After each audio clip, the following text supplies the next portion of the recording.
کامیابی کا معیار ہر انسان کے ذہن کے اندر مختلف ہے۔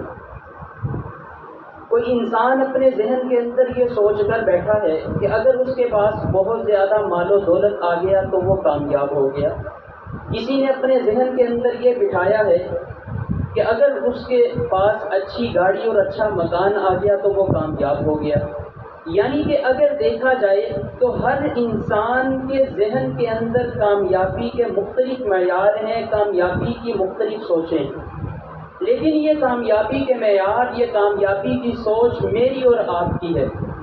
اصل جو حقیقی کامیابی ہے وہ اللہ رب العزت نے قرآن مجید کے اندر بیان فرمائی، فَمَنْ زُحْزِحَ عَنِ النَّارِ وَأُدْخِلَ الْجَنَّةَ فَقَدْ فَازَ، کہ جو لوگ جہنم سے بچا لیے گئے اور جنت میں داخل کر دیے گئے تو یہ لوگ کامیاب ہیں۔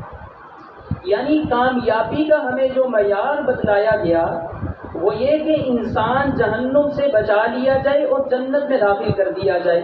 اب اس کامیابی کو انسان کیسے حاصل کر سکتا ہے؟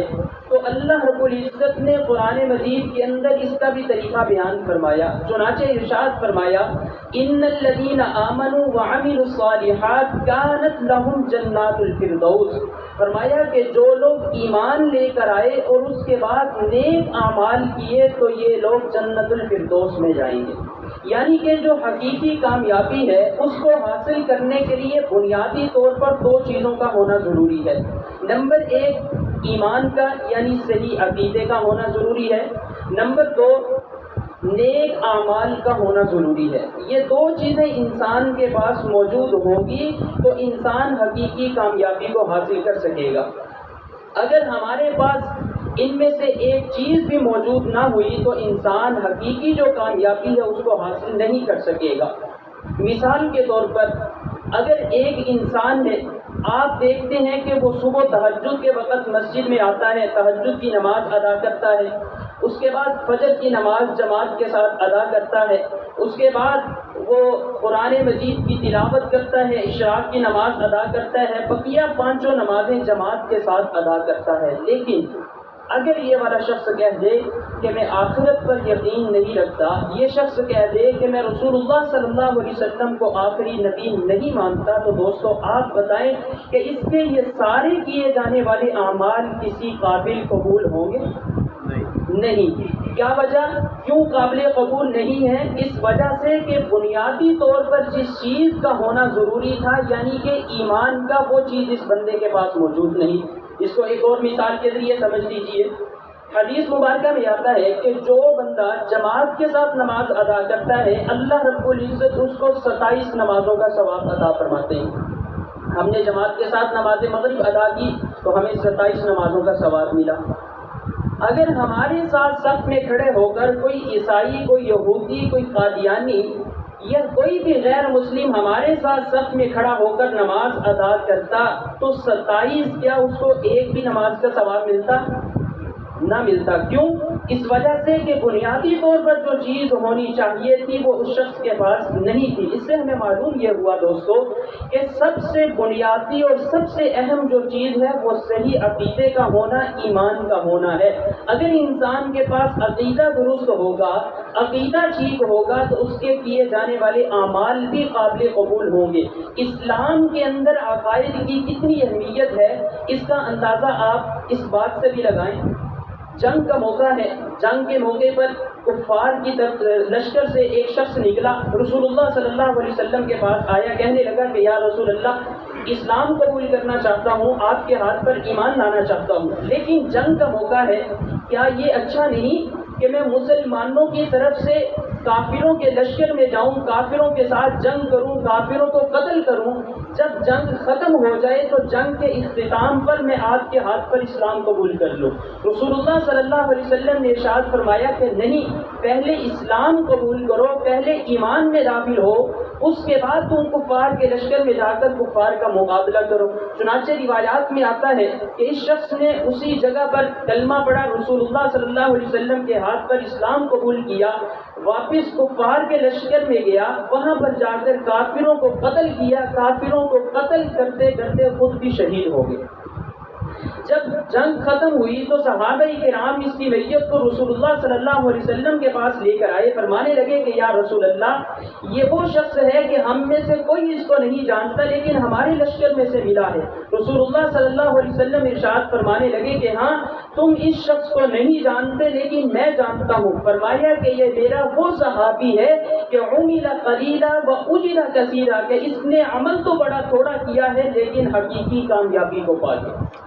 آپ دیکھیں کہ اس شخص نے نہ کوئی روزہ رکھا، نہ کوئی نماز پڑھی، نہ کوئی حج زکوٰۃ، حتیٰ کہ اس کو وضو کرنے کا بھی موقع نہیں ملا، صرف اسلام قبول کیا، عقیدہ درست کیا، تو اس کے بعد اللہ رب العزت نے جو حقیقی کامیابی تھی وہ اس کو عطا فرما دی۔ تو بنیادی طور پر ہمیں یہ معلوم ہونا چاہیے کہ سب سے اہم جو چیز ہے وہ صحیح عقیدے کا، صحیح ایمان کا ہونا ضروری ہے۔ تو دین اسلام نے ہمیں بہت سارے عقائد دیے، کتابوں کے اندر تقریباً 49 کے قریب عقائد لکھے ہیں کہ جن پر ایمان لانا ہر مسلمان کے لیے ضروری ہے۔ ان 49 عقائد کا خلاصہ 5 عقیدوں کے اندر بیان کیا جاتا ہے جو ہم سب کو یاد ہے۔ آمنت باللہ و ملائکتہ و کتبہ و رسلہ والیوم الآخر، یہ 5 عقائد ہیں۔ ان 5 عقائد کا خلاصہ 3 عقیدوں کے اندر بیان کیا جاتا ہے۔ ان 5 عقائد کا خلاصہ ان 3 عقیدوں کے اندر بیان کیا جاتا ہے، عقیدہ توحید، عقیدہ رسالت اور عقیدہ قیامت۔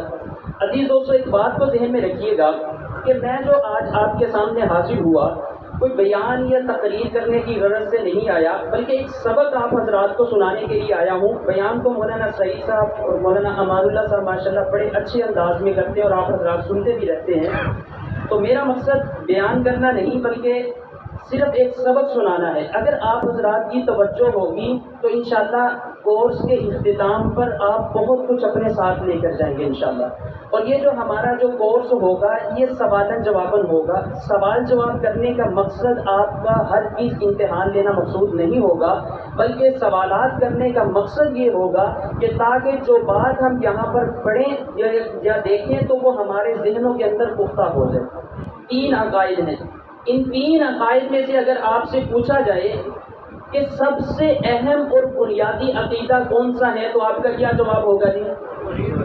عقیدہ توحید۔ ٹھیک ہے جی، سب کا یہی جواب ہے نا۔ اب اگلا میرا آپ سے سوال یہ ہے کہ یہ والا جو توحید کا عقیدہ ہے کہ اللہ رب العزت وحدہ لا شریک ہے، اللہ رب العزت اپنی ذات اور صفات میں اکیلے ہیں، یہ والا عقیدہ ہمیں کس نے بتلایا؟ رسول اللہ صلی اللہ علیہ وسلم نے۔ تو یہ رسول اللہ صلی اللہ علیہ وسلم جو ہمیں بتلا رہے ہیں یہ والا عقیدہ کون سا ہے؟ عقیدہ رسالت۔ ٹھیک ہے جی، تو بنیادی طور پر اگر دیکھا جائے تو ان 3 عقائد میں سے سب سے اہم اور بنیادی جو عقیدہ ہے وہ عقیدہ رسالت ہے، نہ کہ عقیدہ توحید۔ ٹھیک ہے جی، عقیدہ قیامت ہمیں کس نے بتلایا؟ رسول اللہ صلی اللہ علیہ وسلم نے۔ جنت ہے، جہنم ہے، فرشتے ہیں، یہ ساری چیزیں ہمیں کس نے بتلائی؟ رسول اللہ صلی اللہ علیہ وسلم نے۔ یعنی کہ اگر دیکھا جائے تو پورے کا پورا دین اسلام وہ محتاج ہے عقیدہ رسالت کا۔ تو عقیدہ رسالت سب سے بنیادی اور مرکزی ہمارا عقیدہ ہے۔ عقیدہ توحید ترتیب کے اعتبار سے سب سے پہلے ہے، لیکن اگر بات کی جائے اہمیت کے اعتبار سے اور بنیاد کے اعتبار سے تو سب سے بنیادی جو عقیدہ ہے وہ عقیدہ رسالت ہے۔ ٹھیک ہے جی، عقیدہ رسالت کا مطلب عقیدہ ختم نبوت۔ تو عقیدہ ختم نبوت کی تعریف کیا ہے؟ ختم نبوت کا عقیدہ کسے کہتے ہیں؟ تو کون ساتھی بتلائے گا عقیدہ ختم نبوت کیا ہوتا ہے؟ ختم نبوت کی تعریف کیا ہے جی؟ ختم نبوت کی تعریف جی کوئی تعریف؟ اچھا جی، ختم نبوت کی تعریف کیا کی جاتی ہے؟ نبی کریم صلی اللہ علیہ وسلم اللہ رب العزت کے آخری نبی ہیں، آپ صلی اللہ علیہ وسلم کے بعد کوئی نبی نہیں آئے گا۔ بات سمجھ میں آ گئی جی؟ ختم نبوت کی تعریف کیا ہے کہ نبی کریم صلی اللہ علیہ وسلم اللہ کے آخری نبی ہیں، آپ کے بعد کوئی نبی نہیں آئے گا۔ لیکن میرا آپ سے سوال ہے کہ قیامت سے پہلے عیسیٰ علیہ السلام اس دنیا میں تشریف لائیں گے یا نہیں لائیں گے؟ تو ہم نے تو بھی ختم نبوت کی تعریف کی کہ آپ صلی اللہ علیہ وسلم کے بعد کوئی نبی نہیں آئے گا، اور دوسری طرف ہمارا عقیدہ ہے کہ عیسیٰ علیہ السلام آئیں گے، تو ہماری تو تعریف درست نہ رہی جی۔ امتی بن کر آئیں گے. جی شاباش، بہت اچھا جواب دیا کہ وہ کیا بن کر آئیں گے جی؟ امتی بن کر آئیں گے. لیکن میرا اگلا سوال آپ سے یہ ہے کہ وہ امتی بن کر تو آ رہے ہیں، کیا نبوت ان کے پاس موجود ہوگی یا اللہ تعالیٰ ان سے نبوت کو واپس لے لیں گے؟ جی نبوت بھی ہوگی ان کے پاس اور امتی بھی ہوں گے. ایک ہی بندہ نبی بھی ہے اور امتی بھی ہے.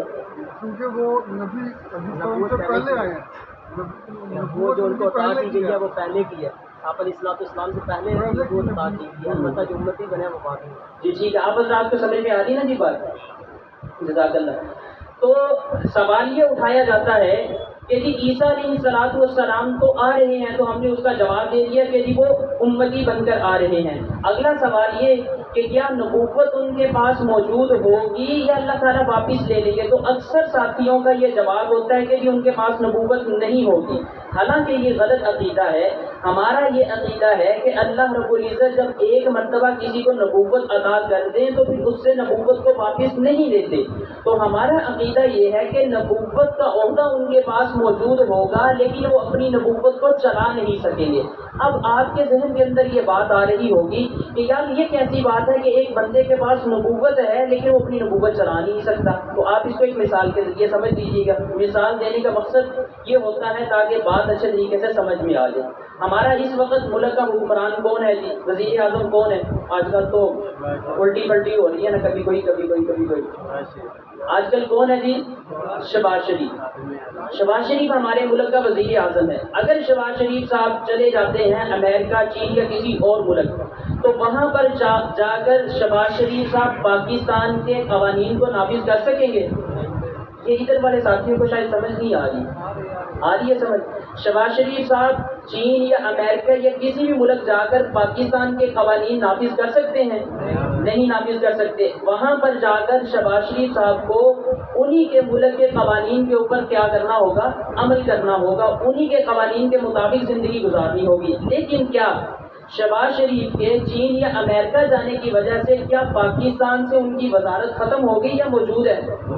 موجود ہے نا، لیکن وہ اپنی وزارت کو چلا نہیں رہے. اسی طرح عزیز دوستو، عیسیٰ علیہ السلام جب اس دنیا میں تشریف لائیں گے تو نبوت کا عہدہ تو ان کے پاس موجود ہوگا لیکن وہ اپنی نبوت کو چلا نہیں سکیں گے. بات سمجھ میں آ گئی؟ اب اس کے بعد جو اگلا سوال ہوا کہ یہ کیسے ہو سکتا ہے کہ ایک بندہ ایک ہی وقت میں نبی بھی ہو اور امتی بھی ہو؟ یہ عقل میں بات نہیں آتی. حالانکہ یہ سوال ہے قادیانیوں کی طرف سے کہ یہ عقل میں بات نہیں آتی. تو ہم انہیں کہیں گے کہ بھئی آپ اپنی عقل کا علاج کروا لو. یہ کوئی عقل سے ماورا بات یا انوکھی بات نہیں ہے کہ ایک ہی وقت میں ایک بندے کے پاس ایک سے زیادہ حیثیتیں نہ ہوں. مثال کے طور پر ایک ہی وقت کے اندر میں اپنے والدین کا کیا ہوں؟ بیٹا ہوں، ٹھیک ہے جی، اور میں اپنی اولاد کا کیا ہوں؟ باپ ہوں. میں اپنی بہنوں کا کیا ہوں؟ بھائی ہوں. ایک ہی وقت میں عالم بھی ہوں، میں حافظ بھی ہوں، میں قاری بھی ہوں. یعنی کہ ایک ہی وقت میں ایک بندے کے پاس ایک سے زیادہ حیثیتیں ہو سکتی ہیں. تو پھر عیسیٰ علیہ السلام کے پاس ایک ہی وقت میں ایک سے زیادہ حیثیتیں کیوں نہیں ہو سکتی کہ وہ نبی ہوں گے بنی اسرائیل کی قوم کے اور امتی ہوں گے رسول اللہ صلی اللہ علیہ وسلم کے. بات سمجھ میں آ گئی؟ عزیز دوستو، یہ جو سارے سوالات میں نے آپ حضرات کے سامنے کیے، یہ سوالات کو ہم سے کون کرتے ہیں؟ یہ سوالات کن سے کیے جاتے ہیں؟ تو اس چیز کو سمجھ لیجئے، یہ جو سارے سوالات کیے جاتے ہیں یہ ہمارے مد مقابل اس وقت جو فتنہ مرزائیت اور فتنہ قادیانیت ہے وہ ہماری نوجوان نسل سے یہ سوالات کر کے ان کے ایمان کے اندر شک پیدا کر رہے ہیں. آپ حضرات ایمانداری کے ساتھ بتلائیں کہ اگر ہم ان سوالات کے جوابات نہ سیکھیں یا ہم اپنی نوجوان نسل کو یہ چیزیں نہ بتلائیں تو کیا ایک قادیانی ہمارے مسلمان بھائی کے سامنے یہ سوالات کر کے اس کے ذہن کے اندر شک نہیں ڈال سکتا؟ بڑی آسانی سے ڈال سکتا ہے. اور عزیز دوستو، یہی وہ سوالات ہیں جو آج کل کے دور کے اندر بالخصوص اسکول، کالج اور یونیورسٹیز کے اندر قادیانی لڑکے اور لڑکیاں مسلمانوں کے ذہنوں کے اندر یہ سوالات پیدا کر کے اس کے ایمان میں شک پیدا کرتے ہیں. اور آپ حضرات جانتے ہیں کہ جس کے ایمان کے اندر شک پیدا ہو گیا تو اس کے بعد بقیہ جو اعمال ہیں ان کو گنانے کی ضرورت ہی نہیں. بقیہ جو اعمال ہیں وہ خود بخود ضائع ہو جائیں گے کہ جب انسان کے پاس بنیادی طور پر ایمان کی جو دولت ہے وہی نہیں ہوگی۔ تو لازماً ہمیں ختم نبوت کی کوئی ایسی تعریف کرنی ہوگی کہ جب ہم ختم نبوت کی وہ تعریف کریں تو کوئی بھی قادیانی ہم سے کسی بھی قسم کا سوال ہی نہ کر سکے۔ ٹھیک ہے جی، ایسی تعریف ہونی چاہیے نا۔ تو ہم ختم نبوت کی تعریف یہ کر لیں کہ نبی کریم صلی اللہ علیہ وسلم اللہ کے آخری نبی ہیں، آپ کے بعد کسی کو نبوت نہیں دی جائے گی۔ بات سمجھ میں آ گئی جی کہ ہم ختم نبوت کی تعریف یہ کریں کہ آپ کے بعد کسی کو نبوت نہیں دی جائے گی۔ اب وہ آپ سے عیسیٰ علیہ السلام کو لے کر سوال کر ہی نہیں سکتا۔ اگر وہ سوال کرے کہ بھئی عیسیٰ علیہ السلام نے آنا ہے یا نہیں، تو ہم انہیں جواب دیں گے تو ہم نے تو بالکل یہ نہیں کہا کہ آپ کے بعد کوئی نبی نہیں آئے گا، بلکہ ہم نے تو کہا کہ آپ کے بعد کسی کو نبوت نہیں دی جائے گی۔ تو عیسیٰ علیہ السلام اگر آ رہے ہیں تو ان کو نبوت تو نہیں دی جا رہی، بلکہ ان کو نبوت تو تب ملی تھی جب وہ بنی اسرائیل کی قوم میں مبعوث ہوئے تھے۔ بات سمجھ میں آ گئی تھی۔ دوسری تعریف ہم یہ کر سکتے ہیں کہ آپ صلی اللہ علیہ وسلم اللہ کے آخری نبی ہیں، آپ کے بعد کوئی نبی پیدا نہیں ہوگا، اب بھی وہ آپ سے عیسیٰ علیہ السلام کو لے کر سوال نہیں کر سکتے۔ اگر وہ سوال کریں کہ بھئی عیسیٰ علیہ السلام نے آنا ہے یا نہیں، تو ہم انہیں کہیں گے ہم نے تو بالکل انکار نہیں کیا کہ عیسیٰ علیہ السلام نہیں آئیں گے، بلکہ ہم نے تو بات یہ کی ہے کہ آپ کے بعد کوئی نبی پیدا نہیں ہوگا۔ تو عیسیٰ علیہ السلام اگر آ رہے ہیں وہ پیدا تو نہیں ہو رہے، بلکہ ان کا تو آسمان سے نزول اور ظہور ہوگا۔ بات سمجھ آ گئی؟ تو دوستو جب ہم ختم نبوت کی یہ تعریف کریں گے تو کوئی بھی قادیانی ہم سے کسی بھی قسم کا کوئی سوال نہیں کر سکے گا اور ہم بآسانی اپنے ایمان کو بچا سکیں گے۔ کوشش کریں کہ آج کے بعد جس مسلمان بھائی کے سامنے بھی مذاکرہ ہو تو اس کو ختم نبوت کی تعریف یہ والی یاد کروائیں، لیکن اس کے ساتھ یہ بھی ذہن میں رکھیے گا کہ جو پہلی ہم نے ختم نبوت کی تعریف کی وہ غلط نہیں ہے، 100% صحیح تعریف ہے، لیکن چونکہ اس تعریف کے اوپر قادیانی سوالات کی لائن لگا دیتے ہیں تو ان سوالات سے بچنے کے لیے ہم یہ والی تعریف کر لیتے ہیں۔ جب ہم یہ تعریف کریں گے تو ہم اپنے ایمان کو بآسانی بچا سکیں گے۔ اچھا، یہاں پر جو بات چل رہی ہے حضرت عیسیٰ علیہ السلام کے بارے میں کہ عیسیٰ علیہ السلام قیامت سے پہلے آئیں گے، یہ ہمارا مسلمانوں کا عقیدہ ہے۔ یہ والا جو عقیدہ ہے یہ کسی مولوی کا بنایا ہوا عقیدہ نہیں، بلکہ یہ قرآن مجید سے اور احادیث مبارکہ سے ثابت ہے۔ قرآن مجید کی آیت مبارکہ آپ کے سامنے 6ویں سپارے میں اللہ تعالیٰ ارشاد فرماتے ہیں بل رفعہ اللہ الیہ وکان اللہ عزیزا حکیما، کہ اللہ رب العزت نے عیسیٰ علیہ السلام کو یہود و نصارہ کے چالوں سے، مکر و فریب سے بچایا اور ان کو زندہ ان کے جسم سمیت آسمانوں پر اٹھا لیا۔ اس وقت عیسیٰ علیہ السلام اپنے جسم سمیت زندہ آسمانوں پر موجود ہیں۔ یہ میرا بھی اور آپ کا بھی اور تمام مسلمانوں کا عقیدہ ہے۔ اور قرآن مجید کی ایک دوسری آیت مبارکہ میں اللہ تعالیٰ نے ارشاد فرمایا کہ وہ قیامت سے پہلے اس دنیا میں تشریف بھی لائیں گے۔ یہ تو قرآن مجید سے ثابت ہو گیا عیسیٰ علیہ السلام کا آنا۔ اور نبی کریم صلی اللہ علیہ وسلم کی حدیث مبارکہ ہے، آپ علیہ السلام نے اپنی حدیث مبارکہ میں ارشاد فرمایا کیف انتم اذا نزل ابن مریم من السماء فیکم وامامکم منکم، فرمایا کہ جب تم میں عیسیٰ ابن مریم نازل ہوں گے اس وقت تمہاری خوشی کا کیا عالم ہوگا کہ جب وہ تمہارے امام ہوں گے۔ یعنی اس سے بھی کیا معلوم ہوا کہ عیسیٰ علیہ السلام قیامت سے پہلے دوبارہ اس دنیا میں تشریف لائیں گے اور وہ ہمارے کیا ہوں گے؟ امام ہوں گے۔ اس طرح قرآن مجید سے بھی ثابت ہو گیا، حدیث مبارکہ سے بھی ثابت ہو گیا۔ اسی طرح امت کا اجماع بھی اسی بات پر ہے کہ عیسیٰ علیہ السلام دوبارہ اس دنیا میں تشریف لائیں گے، خنزیر کو قتل کریں گے۔ اسی طرح بقیہ جو روایات کے اندر ان کی نشانیاں بیان کی گئی، اس سے بھی معلوم ہوا اجماع سے بھی کہ عیسیٰ علیہ السلام نے دوبارہ آنا ہے۔ ان باتوں کو کرنے کا مقصد یہ ہے کہ عیسیٰ علیہ السلام کی حیات کا جو عقیدہ ہے یہ کسی مولوی کا بنایا ہوا عقیدہ نہیں، بلکہ قرآن مجید سے، احادیث مبارکہ سے اور اجماع امت سے یہ عقیدہ ثابت ہے۔ اور اس کے اوپر اگر کوئی شخص ایمان نہیں رکھتا تو وہ شخص دائرہ اسلام میں داخل نہیں بلکہ دائرہ اسلام سے خارج ہے۔ بات ہماری چل رہی تھی ختم نبوت کے اعتبار سے کہ جو ختم نبوت کا عقیدہ ہے یہ ہمارے دین اسلام کا بنیادی اور مرکزی عقیدہ ہے، پورے کے پورے دین کی جڑ اور بنیاد ہے۔ یہی وجہ ہے کہ علامہ ابن نجیم رحمہ اللہ فرماتے ہیں کہ اگر کسی شخص کو یہ معلوم نہیں کہ رسول اللہ صلی اللہ علیہ وسلم اللہ کے آخری نبی ہیں تو فرمایا وہ بندہ ہرگز مسلمان نہیں۔ کیوں؟ لأنہ من الضروریات، کہ آپ علیہ السلام کے آخری نبی ہونے کا عقیدہ رکھنا، اس کو جاننا، یہ ضروریات دین میں سے ہے۔ اگر ضروریات دین میں سے انسان کو کسی ایک بات کا بھی علم نہ ہو تو انسان دائرہ اسلام میں داخل نہیں ہوتا۔ امام ابو حنیفہ رحمہ اللہ نے تو بات ختم کر دی، وہ کہنے لگے کہ اگر کسی بندے نے نبوت کا دعویٰ کر دیا کوئی جھوٹا مدعی نبوت کھڑا ہو گیا اور کوئی بندہ اس کے پاس چلا گیا دلیل مانگنے کے لیے کہ بھائی تم نے جو نبوت کا دعویٰ کیا ہے تمہارے پاس اس کی کوئی دلیل ہے تو مجھے کوئی دلیل دو. فرمایا اگر بندہ دلیل مانگنے کے لیے جائے گا تو یہ دلیل مانگنے والا بندہ کافر ہو جائے گا, دائرہ اسلام سے خارج ہو جائے گا. کیوں کہ جب نبی کریم صلی اللہ علیہ وسلم نے ارشاد فرما دیا لا نبی یا بعدی, میرے بعد کوئی نبی نہیں, تو اس بندے کو کیا ضرورت پیش آئی کہ وہ اس سے جا کر دلیل مانگے. اس بندے کا دلیل مانگنا ایمان کے اندر نبی کریم صلی اللہ علیہ وسلم کی حدیث میں شک کرنا ہے, اور جو بندہ ایمان میں یا حدیث مبارکہ میں شک کرے تو وہ بندہ مسلمان نہیں رہ سکتا. اب ہم دیکھ لیتے ہیں کہ کیا قرآن مجید کے اندر ختم نبوت والے عقیدے کو بیان کیا گیا ہے. جی ہاں دوستو, قرآن مجید کی 100 آیات میں عقیدہ ختم نبوت کو بیان کیا گیا. حالانکہ ایک آیت اگر بیان کر دی جاتی تو میرے اور آپ کے ماننے کے لیے تو کافی تھی, لیکن 100 آیات میں جو اس عقیدے کو بیان کیا جا رہا ہے اس عقیدے کی اہمیت کو بتلانے کے لیے. تو اللہ رب العزت نے قرآن مجید میں ارشاد فرمایا ما کان محمد ابا احد من رجالکم ولکن رسول اللہ وخاتم النبیین, کہ رسول اللہ صلی اللہ علیہ وسلم تمام نبیوں میں سب سے آخری نبی ہیں. یعنی کہ یہ والی آیت ختم نبوت کے اوپر سب سے قوی دلیل ہے. تو ہمیں 100 آیات میں سے کم از کم دوستو ایک آیت تو یاد ہونی چاہیے نا, کہ اگر ہم باہر کسی قادیانی کو کہہ دیں کہ بھئی اللہ تعالیٰ نے 100 آیات میں عقیدہ ختم نبوت کو بیان کیا, وہ ہم سے سوال کر لے کہ بھئی 100 نہیں تم ایک ہی آیت مجھے بتا دو, تو کم از کم ہم قادیانی کا منہ بند کر سکیں اور اس کو یہ والی آیت پڑھ کے سنا سکیں. ٹھیک ہے, اب ہم آتے ہیں حدیث مبارکہ کی طرف. کیا احادیث مبارکہ میں بھی ختم نبوت کے عقیدے کو بیان کیا گیا؟ جی ہاں, رسول اللہ صلی اللہ علیہ وسلم نے اپنی 210 احادیث مبارکہ میں اس عقیدے کو بیان فرمایا. کتنی احادیث میں جی؟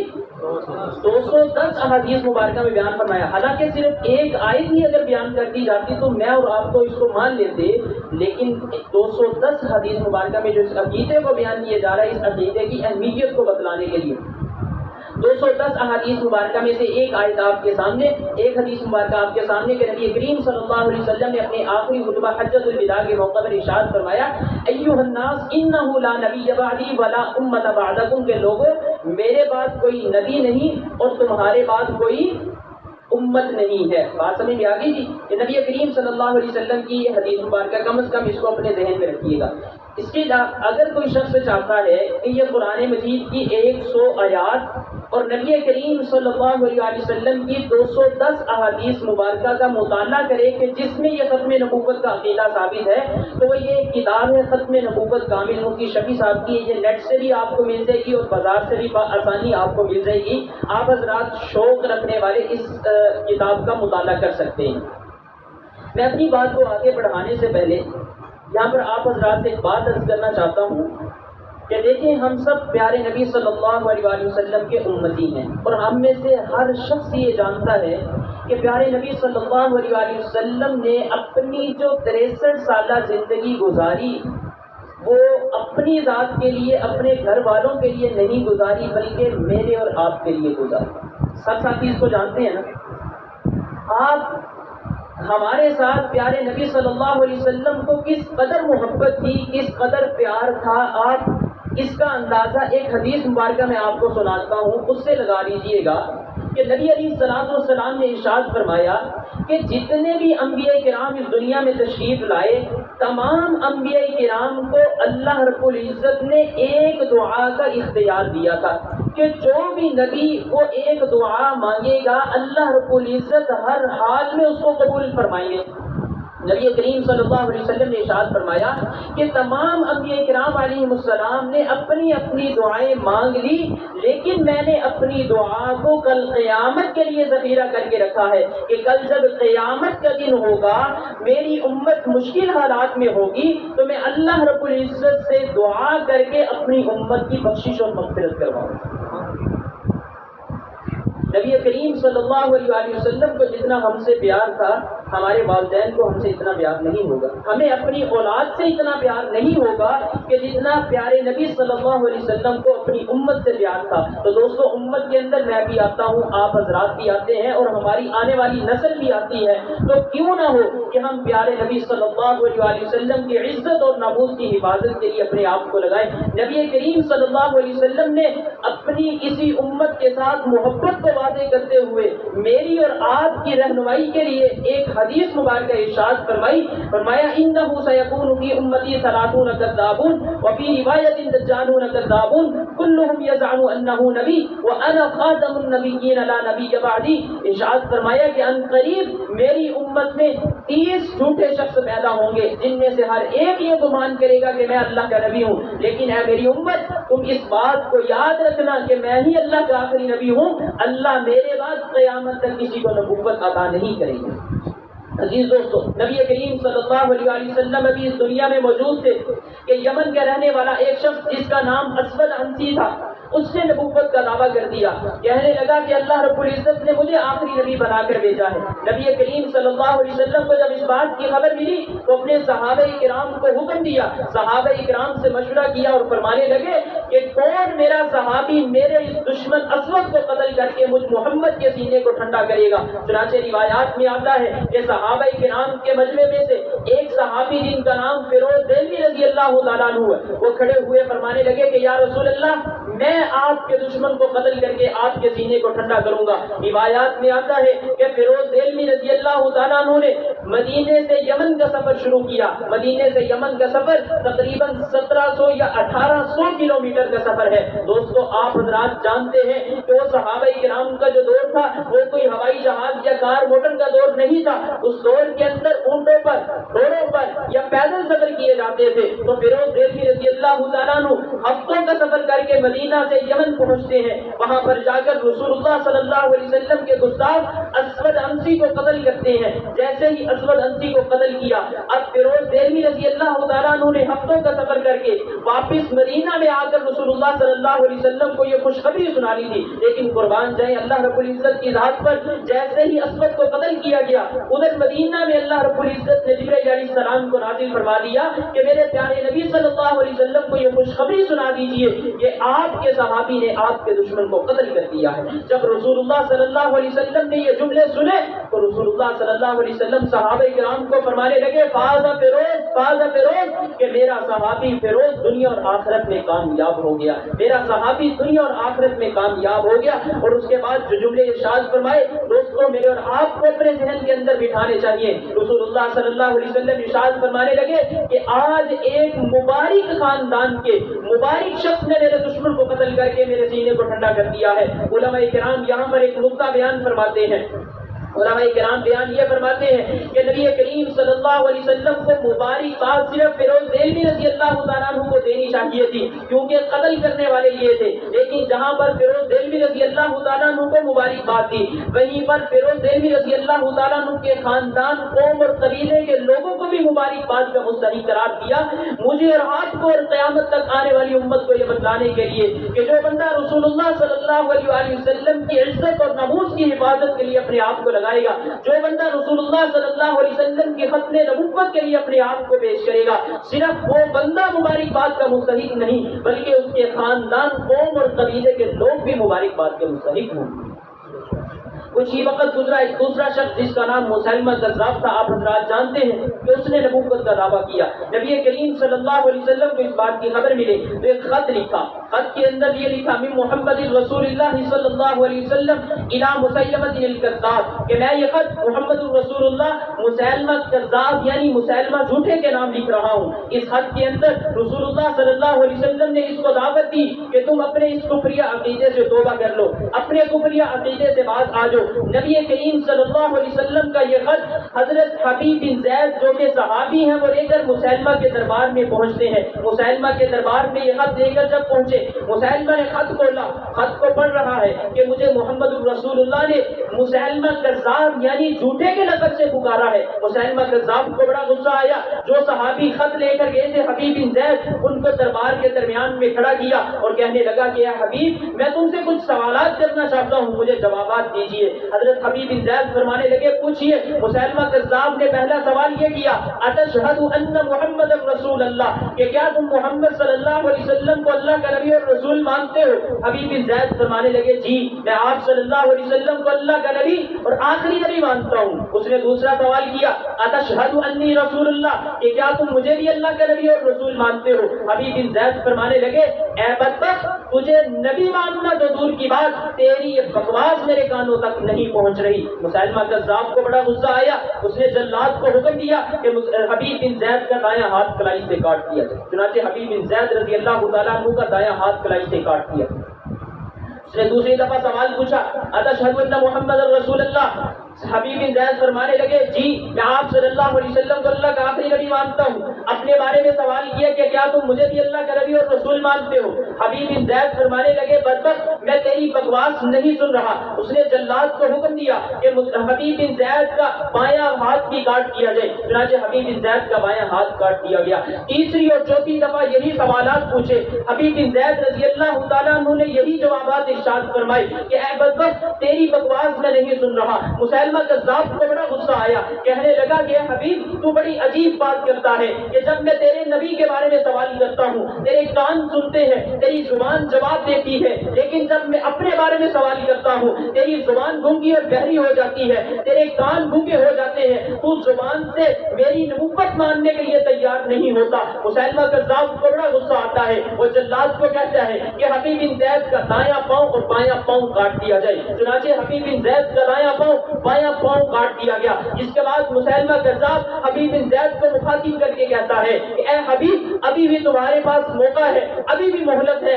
تم میری نبوت کو مان لو، میری نبوت کا اقرار کر لو، میں تمہاری جان بخشی کر دوں گا، تمہاری جان چھوڑ دوں گا۔ لیکن حبیب بن زید فرمانے لگے کہ بدبخت، پہلے تو میری زبان اس بات کی گواہی دیتی تھی کہ رسول اللہ صلی اللہ علیہ وسلم ہی اللہ کے آخری نبی ہے، اب تو یہ دونوں کٹے ہوئے ہاتھ، دونوں کٹے ہوئے پاؤں بھی اس بات کی گواہی دیں گے کہ رسول اللہ صلی اللہ علیہ وسلم ہی اللہ کے آخری نبی ہے۔ مسیلمہ کذاب کو بڑا غصہ آیا، اس نے جلاد کو کہا کہ حبیب بن زید کا دایاں بازو، بایاں بازو، دائیں ٹانگ اور بائیں ٹانگ ران سے کاٹ کر الگ کر دی جائے۔ چنانچہ حبیب بن زید کا دایاں بازو، بایاں بازو، دائیں ٹانگ اور بائیں ٹانگ ران سے کاٹ کر الگ کر دی گئی، اور حبیب بن زید رضی اللہ تعالیٰ عنہ اسی حالت کے اندر جام شہادت نوش کر گئے۔ لیکن عزیز دوستو، مجھے اور آپ کو اور قیامت تک آنے والی امت کو یہ پیغام دے کر چلے گے، اگر تمہیں اپنے جسم کے ٹکڑے ٹکڑے کروانے پڑے، اپنے جسم کے ٹکڑے کروا لینا، لیکن رسول اللہ صلی اللہ علیہ وسلم کی ذات کے ساتھ بے وفائی نہ کرنا۔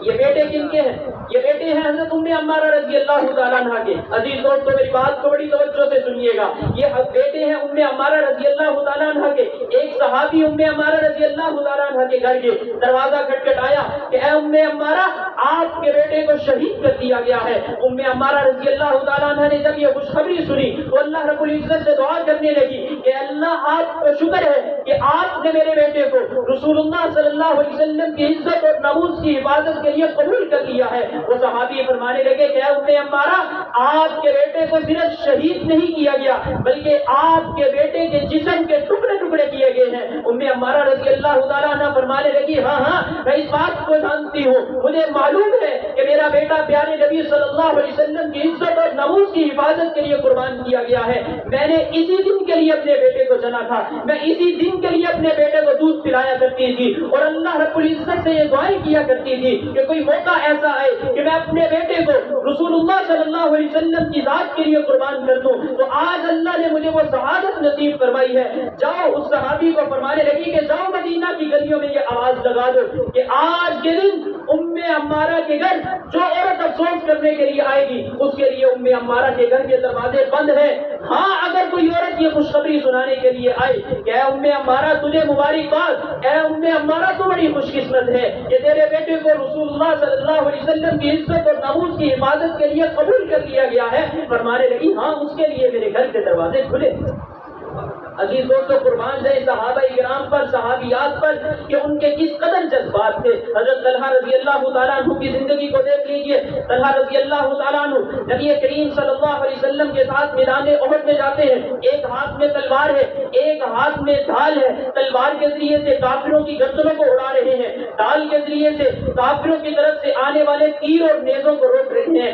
آپ حضرات جانتے ہیں کہ غزوہ احد کے اندر ایک موقع ایسا آیا کہ کافروں نے چاروں طرف سے رسول اللہ صلی اللہ علیہ وسلم کی ذات مبارکہ کو گھیرے میں لے لیا. کافروں کی طرف سے مسلسل تیر اور نیزے آ رہے ہیں. طلحہ رضی اللہ تعالیٰ عنہ ڈھال کے ذریعے سے روک رہے ہیں. مسلسل تیر اور نیزے لگنے کی وجہ سے وہ ڈھال نیچے زمین پر گر گئی. ڈھال نیچے سے نہیں اٹھائی بلکہ اپنے ہاتھ کے ذریعے سے کافروں کی طرف سے آنے والے تیر اور نیزوں کو روک رہے ہیں, جس کی وجہ سے انگلیاں کٹ گئی, ہاتھ زخمی ہو گیا.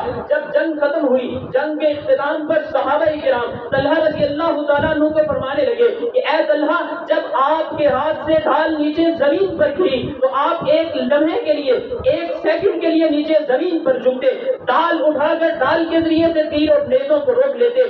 آپ نے اپنے ہاتھ کے ذریعے سے تیر اور نیزوں کو روکا, اپنی انگلیاں کٹوا لی. تو طلحہ رضی اللہ تعالیٰ عنہ فرمانے لگے کہ ہاں, میرے ذہن کے اندر یہ بات آئی تھی کہ میں نیچے سے ڈھال اٹھا لوں, لیکن فوراً یہ خیال آیا کہ کہیں ایسا نہ ہو کہ ایک لمحے کے لیے نیچے زمین پر جھکوں ڈھال اٹھانے کے لیے اور اتنے میں کوئی تیر آئے, رسول اللہ صلی اللہ علیہ وسلم کی ذات کو نقصان پہنچے. طلحہ اس چیز کو برداشت نہیں کر سکتا.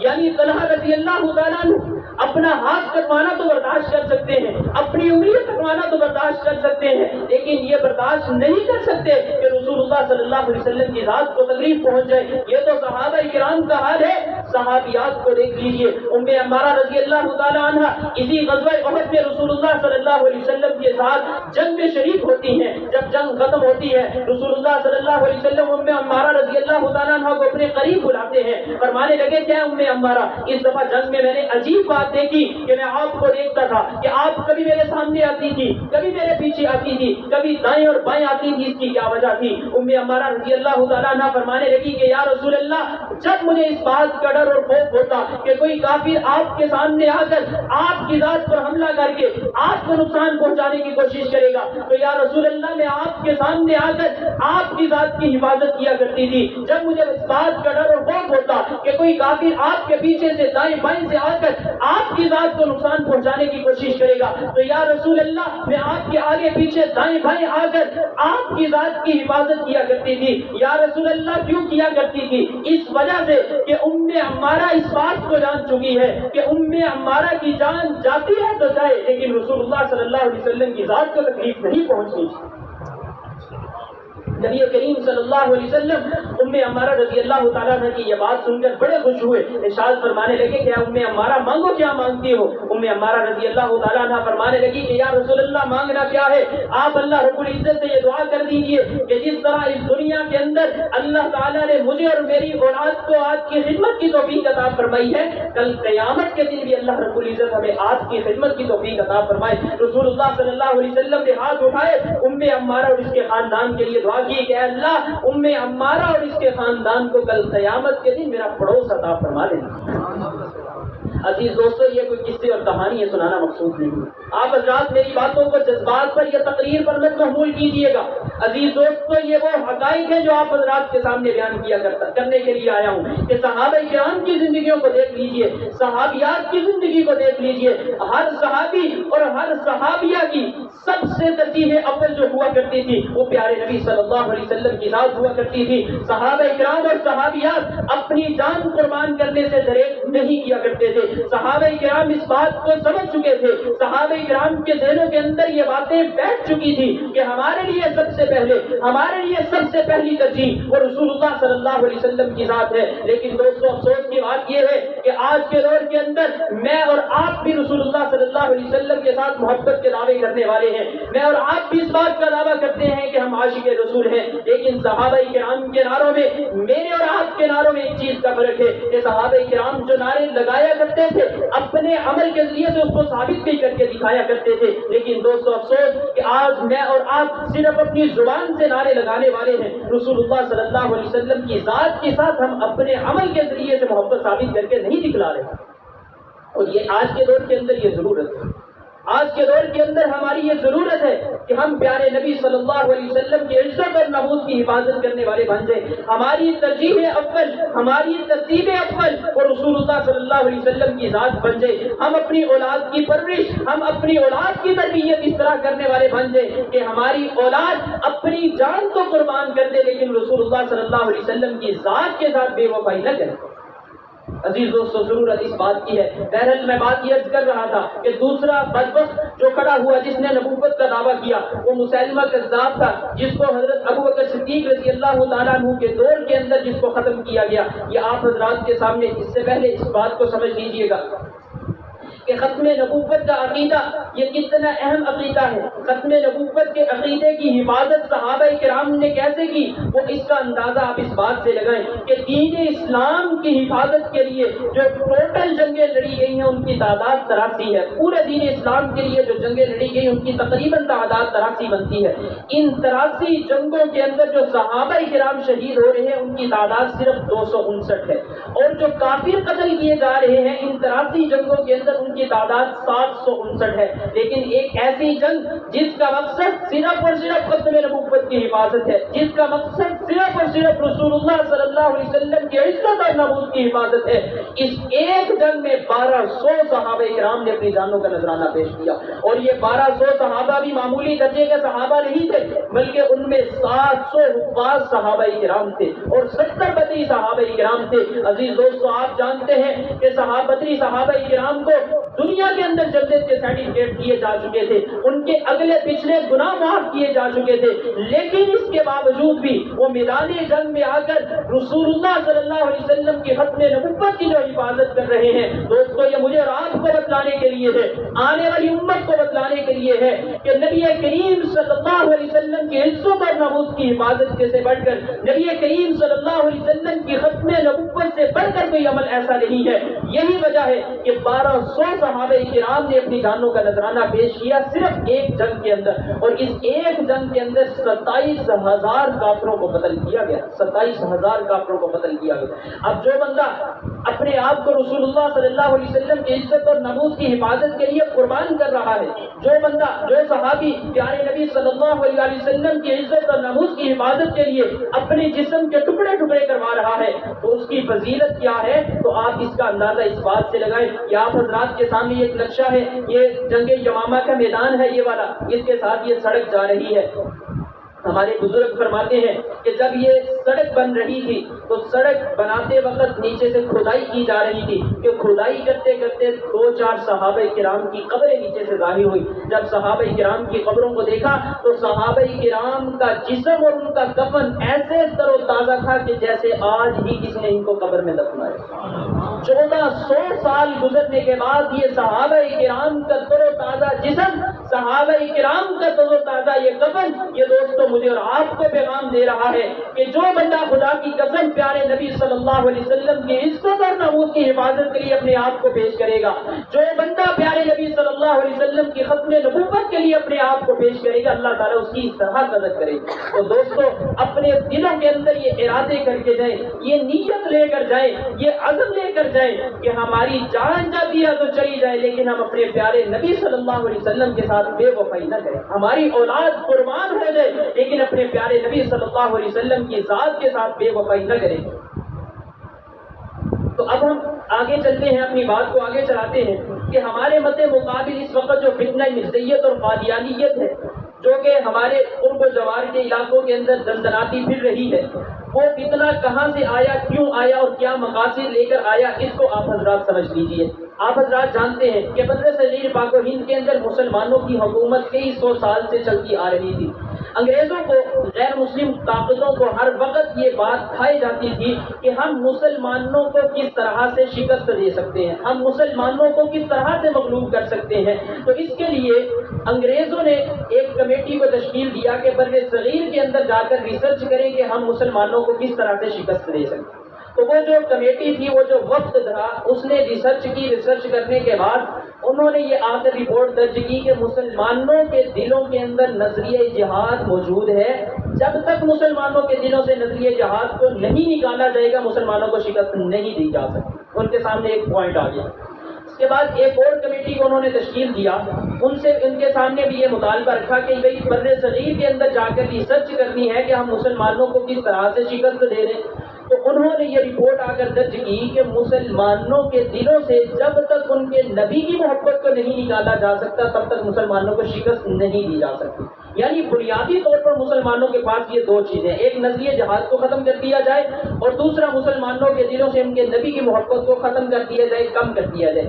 یہ دو کام کرنے کے لیے انگریزوں کو دو بندوں کی ضرورت تھی۔ ان کو پہلا بندہ ملا مرزا کانا، مرزا غلام قادیانی، ٹھیک ہے جی، مرزا کانا قادیان کا چمگادڑ، ٹھیک ہے۔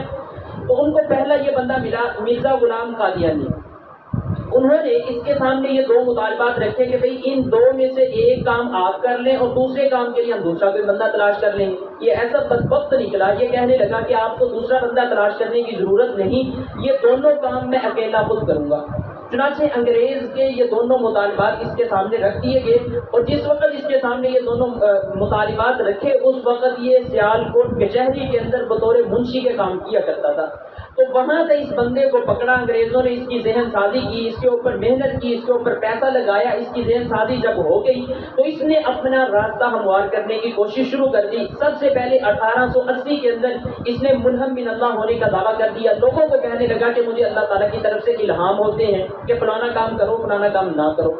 پھر 1882 میں اس نے مجدد ہونے کا دعویٰ کر دیا کہ مجھے اللہ رب العزت نے بطور مجدد کے بھیجا ہے کہ میں دین کی تجدید کروں، دین میں جو غلط چیزیں ہیں اس کو ختم کر دوں، جو اچھی چیزیں ہیں اس کو دین کے اندر ایڈ کر دوں، اس کام کے لیے مجھے اللہ نے بنا کر بھیجا۔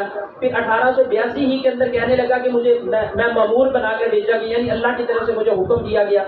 پھر 1891 میں کہنے لگا کہ میں مسیح ہوں، یعنی عیسیٰ علیہ السلام کی طرح ہوں۔ پھر 1891 میں کہنے لگا کہ میں مسیح ابن مریم، یعنی کہ عیسیٰ ابن مریم جو آنا تھا جس نے، وہ میں ہی ہوں، میں آ چکا ہوں۔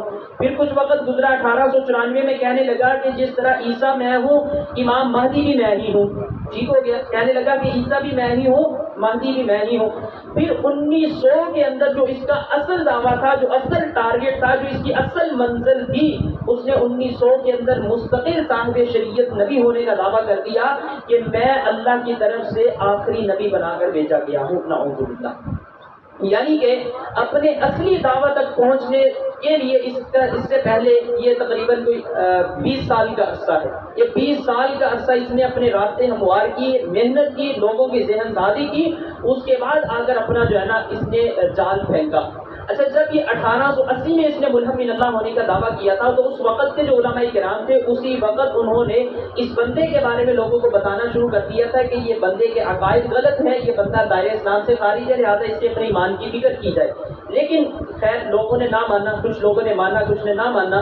تو یہ وقت گزرتا گیا، قادیانیت کی محنت چلتی گئی۔ جب بر صغیر پاک و ہند تقسیم ہوا، پاکستان الگ ہوا، انڈیا الگ ہو گیا، اس کے بعد جو پہلا وزیر خارجہ بنا پاکستان کی بدقسمتی کہ پہلا جو وزیر خارجہ بنا وہ ظفر اللہ خان، وہ قادیانی بنا، اس کی وجہ سے قادیانیت کو سپورٹ ملی۔ جتنے بھی اعلیٰ جو ہے نا وہ ادارے تھے، حکومتی عہدے تھے، وہ سارے کے سارے قادیانیوں کے پاس آ گئے، جس کی وجہ سے قادیانیت کو انڈیا کے اندر بھی اور پاکستان کے اندر بھی بڑا عروج ملا، بڑی طاقت اور قوت ملی۔ خیر یہ وقت گزرتا گیا۔ 1935 کے اندر ایک مقدمہ بہاولپور ہوا، ایک لمبا واقعہ، لمبی تحریک ہے۔ اس 1935 کے اندر مقدمہ بہاولپور جب ہوا تو عدالت نے قادیانی اور قادیانیت کو ماننے والے ان کو کافر قرار دے دیا، لیکن قادیانیوں نے اس کو تسلیم نہ کیا کہ ہم تو کافر نہیں ہیں۔ 1953 کی تحریک ہوئی، سب حضرات جانتے ہیں، جو بزرگ حضرات جانتے ہیں، انہوں نے تو شاید دیکھی بھی ہو یہ والی تحریک۔ تو 1953 کی جب تحریک ہوئی، مسلمانوں 10,000 مسلمانوں نے صرف اور صرف لاہور مال روڈ پر اپنی جانوں کا نذرانہ پیش کیا۔ صرف 10,000 مسلمان لاہور شہید ہوئے، ٹوٹل جو شہید ہوئے تقریباً 17,000 مسلمان کی تعداد کتابوں سے ملتی ہے۔ تو 1953 کی تحریک جب ہوئی، اس کے بعد قادیانیوں کو کافر قرار دیا گیا، لیکن قادیانیوں نے اس بات کو تسلیم نہ کیا کہ بھئی ہم تو نہیں مانتے۔ پھر 1974 میں قومی اسمبلی میں 7 ستمبر 1974 کو باقاعدہ طور پر پاکستان کی پارلیمنٹ نے قادیانیوں کو کافر قرار دیا کہ یہ دین اسلام سے خارج ہے، لیکن اس کے باوجود بھی قادیانیوں نے کہا کہ جی ہم تو نہیں مانتے، میں نہ مانوں، دوسرا مشہور ہے میں نہ مانوں۔ تو قادیانیوں نے کہا کہ ہم تو نہیں پاکستان کے قانون کو مانتے، جس طرح کے قادیانیوں کا جو سربراہ تھا اس وقت غالباً مرزا طارق تھا یا مرزا ناصر، اس نے کہا تھا کہ ہم پاکستان کے اس قانون کو پاؤں کی نوک پر رکھ کر ٹھکراتے ہیں، ہم اس کو پاکستان کے قانون کو نہیں مانتے۔ اسی وجہ سے تو علامہ اقبال نے کہا تھا کہ یہ قادیانی جو ہے نا یہ دین کے بھی غدار ہیں اور ملک کے بھی غدار ہیں.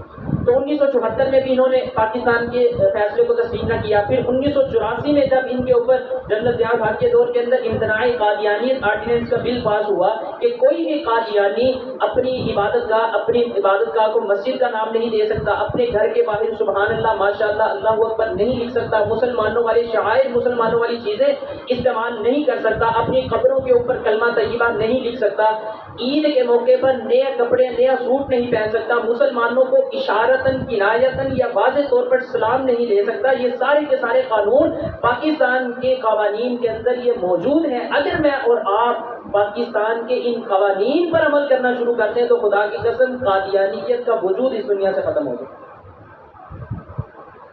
کسی قادیانی نے اپنے گھر کے باہر لکھ کر لگایا ہے سبحان اللہ ماشاء اللہ اللہ اکبر, آپ 15 پہ کال کریں اس کے اوپر 295 کا پرچہ ہوتا ہے, 3 سال اس کو بامشقت قید ہوگی. کسی قادیانی نے آپ کو سلام کر دیا تو اس کے اوپر پرچہ ہوتا ہے, آپ 15 پہ کال کر کے اس کے اوپر پرچہ درج کروائیں.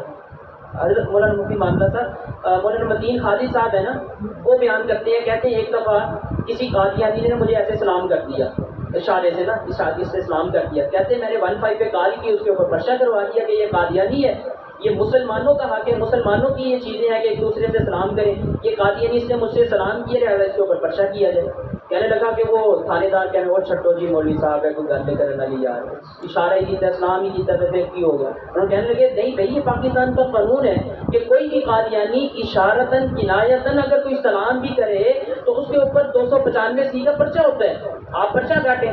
خیر کہتے ہیں کہ میں نے ریشٹ کیا, وہ خود بھی چونکہ ایڈوکیٹ ہے تو پرچہ کٹ کے ان کے پاس. کہتے ہیں یہ ہمارا کیس چلتا رہا. کہتے ہیں کہ جب عدالت میں یہ ہمارا کیس گیا تو جج صاحب بیٹھے ہوئے, جج صاحب کہنے لگے کہ اچھا جی یہ کیس ہے, اچھا جی انہوں نے اشارہ کیا ہے اور اشارے کے اوپر آپ نے اتنا بڑا ایشو کھڑا کر دیا, اشاروں سے کیا ہوتا ہے؟ تو مدین خالد صاحب کہتے ہیں کہ میں نے جج صاحب سے کہا کہ جج صاحب اگر آپ برا محسوس نہ کریں, یہ جو آپ نے کہا کہ اشاروں سے کیا ہوتا ہے تو میں 1-2 اشارہ کر کے آپ کو دکھا دوں. تو جج کو اپنی عزت پیاری تھی, اس نے کہا کہ نہیں بھیا آپ نے اشارہ نہیں کرنا, تو آپ کو پتہ تو ہے پھر اشارے کتنے کیسے ہوتے ہیں. یعنی کہ اشاروں کی وجہ سے آپ قادیانیت کو کہتے ہیں کہ اس کو باقاعدہ اس کے اوپر پرچہ ہوا اور اس کو 3 سال بامشقت قید ہوئی, اس کو جیل کے اندر جانا پڑا. تو جب ہمارے حق میں پاکستان کا قانون موجود ہے تو ہم لوگ اس کو استعمال نہیں کرتے. استعمال کیوں نہیں کرتے ہمیں پتہ نہیں ہے, پتہ ہوگا تو استعمال کریں گے نا. تو بہرحال قادیانیت کے بعد 1984 کے اندر یہ قوانین بنے, لیکن انہوں نے نہ ماننا اور پوری دنیا کے اندر اس وقت سے لے کر آج تک ایک سوال پھیلا دیا کہ بھئی قادیانیوں کو کافر کیوں کہا جاتا ہے. قادیانی تو کلمہ مسلمانوں والا, نماز مسلمانوں والی, قرآن مسلمانوں والا پڑھتے ہیں, پھر اس کے باوجود کافر کیوں کہا جاتا ہے؟ یہ قادیانیوں کا بھی سوال ہے, ہمیں کافر کیوں کہا جاتا ہے. اور مسلمان بھی ہم سے آ کر یہ سوال کرتے ہیں کہ بھئی ہم قادیانیوں کو کافر کیوں کہتے ہیں. بات سمجھ میں آ گئی؟ تو اب ہم اس سوال کا جواب سمجھ لیتے ہیں اور اپنی بات کو انشاءاللہ ہم تقریباً ختم کرتے ہیں. تو قادیانیوں کو ہم کافر کیوں کہتے ہیں, اس سوال کا جواب آپ تمام حضرات مجھے دیں گے, نہ کہ میں آپ کو. لیکن اس سے پہلے 2 چیزوں کو آپ نے بنیادی طور پر سمجھ لینا ہے کہ ایمان کسے کہتے ہیں اور کفر کسے کہتے ہیں. ایمان کی تعریف کیا؟ التصدیق بما جاء النبی صلی اللہ علیہ وسلم من عند اللہ تعالی والاقرار به, کہ وہ تمام چیزیں جو رسول اللہ صلی اللہ علیہ وسلم اللہ کی طرف سے لے کر آئے ہیں, زبان سے اقرار کرنا, دل سے تصدیق کرنا, یہ کیا ہے جی؟ یہ کیا ہے جی؟ ایمان ہے. یہ بات سمجھ میں آ گئی. کفر کی تعریف کیا؟ فمن انکر شیئا مما جاء به الرسول کان من الکافرین, کہ جو چیزیں رسول اللہ صلی اللہ علیہ وسلم اللہ کی طرف سے لے کر آئے ہیں ان میں سے کسی ایک کا انکار کر دینا, یہ کیا ہے؟ کفر ہے. آپ کو ایمان کی تعریف اور کفر کی تعریف میں ایک بات سمجھ میں آئی کہ ایمان لانے کے لیے نبی علیہ السلام کی لائی ہوئی تمام چیزوں کو ماننا کیا ہے جی؟ ضروری ہے. لیکن کفر کے لیے آپ علیہ السلام کی لائی ہوئی تمام چیزوں کا انکار ضروری نہیں, بلکہ کسی ایک چیز کا بھی انکار کر دیا تو انسان دائرہ اسلام سے خارج ہو جائے گا. مثال کے طور پر ایک شخص کہتا ہے کہ جی میں قرآن مجید کو نہیں مانتا, تو یہ مسلمان یا کافر؟ کافر. ایک بندہ کہتا ہے کہ جی میں سارے قرآن مجید کو مانتا ہوں لیکن سورۃ الناس کو نہیں مانتا, تو یہ مسلمان یا کافر؟ کافر. تو معلوم کیا ہوا ہوا کہ ایک چیز کا انکار کرنے کی وجہ سے انسان دائرہ اسلام سے نکل جائے گا۔ اب ہم قادیانیوں کو دیکھ لیتے ہیں کہ یہ ایک چیز کا انکار کر رہے ہیں یا بہت ساری چیزوں کا۔ تو یہ موٹی موٹی چیزیں آپ کے سامنے رکھ رہا ہوں کہ اللہ تعالیٰ کی توحید کا انکار کرتے ہیں، نبوت اور رسالت ہونے کا دعویٰ، محمد رسول اللہ ہونے کا دعویٰ، آپ علیہ السلام کی توحید، انبیاء کرام کی توحید، حضرت عیسیٰ علیہ السلام کی ولادت من بعد کا انکار، حضرت مریم صدیقہ پر بدکاری کی تہمت، صحابہ کرام کی توہین، قرآن و حدیث کی توہین، جہاد کی حرمت کا اعلان، حرمین شریفین کی توہین، تمام مسلمانوں پر کفر کا فتویٰ۔ یہ قادیانی ایک چیز کا انکار کر رہے ہیں یا بہت ساری چیزوں کا؟ بہت ساری چیزوں کا۔ تو یہ قادیانی مسلمان ہوئے یا کافر؟ کافر۔ بات سمجھ میں آ گئی؟ یہ اصول ذہن میں رکھ لیں کہ بھئی جو بندہ رسول اللہ صلی اللہ علیہ وسلم کی لائی ہوئی چیزوں میں سے کسی ایک چیز کا بھی انکار کرے گا تو وہ کافر ہو جائے گا۔ تو قادیانی تو ایک نہیں بلکہ بہت ساری چیزوں کا انکار کر رہے ہیں، اس وجہ سے ہم اس کو کافر کہہ رہے ہیں۔ اب یہی چیزیں چھوٹی چھوٹی جو ہے نا وہ آپ کے سامنے بیان کر دیتا ہوں کہ اللہ تعالیٰ کی ذات کے بارے میں میرا اور آپ کا عقیدہ کیا ہے کہ اللہ تعالیٰ اپنی ذات اور صفات میں وحدہ لا شریک ہے، اللہ رب العزت کی ذات اور صفات میں کوئی دوسرا شامل نہیں ہو سکتا۔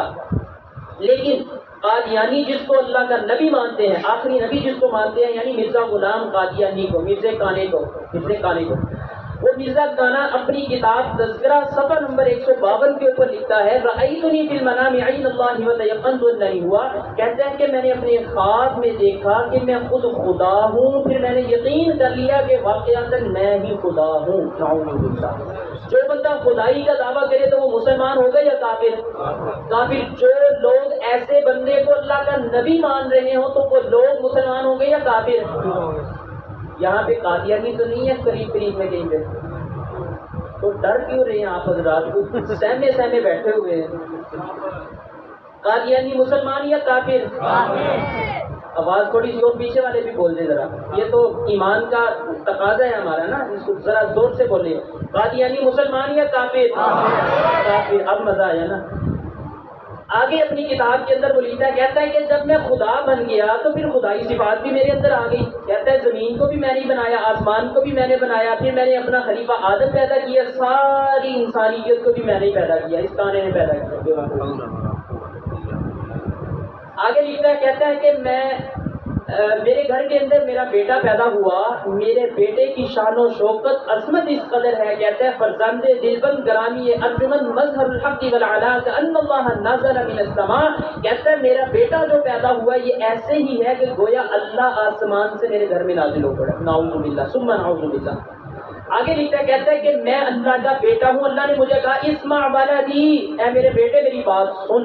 نعوذ باللہ۔ کہتا ہے کہ انت منی بمنزلتی ولدی، اللہ تعالیٰ مجھے کہہ رہے ہیں کہ اے مرزا تو میرے نزدیک میرے بیٹے کی طرح ہے۔ نعوذ باللہ ثم نعوذ باللہ۔ اس عبارت کے اندر تو اس بیوقوف نے حد ہی ختم کر دی، کہنے لگا کہ ایک دفعہ کشف کی حالت میرے اوپر اس طرح سے تیاری ہوئی کہ میں عورت، اللہ تعالیٰ مرد، اللہ تعالیٰ نے مرد اور عورت والے تعلق میرے ساتھ قائم کیے۔ نعوذ باللہ ثم نعوذ باللہ۔ مرزا پہ لعنت، مرزا پہ لعنت، مرزا پہ لعنت۔